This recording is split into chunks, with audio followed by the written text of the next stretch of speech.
একটা জিনিস দেখাই, আমার ছেলে এত বড় মাংসের পিস দিয়েছে যেটা আমি খেয়েই খেতে পাচ্ছি না। আমি তাই বলছি, এত বড় পিস আমি খেতেই পাচ্ছি না, তো কি করব? এত বড় মাংস আমার তো গালেই ঢুকবে না, কি করব আমি?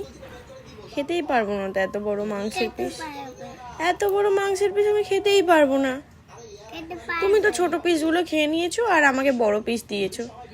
এত বড় পিস আমি গালেই ঢুকবে না তো, খাওয়া তো দূরের ছাই।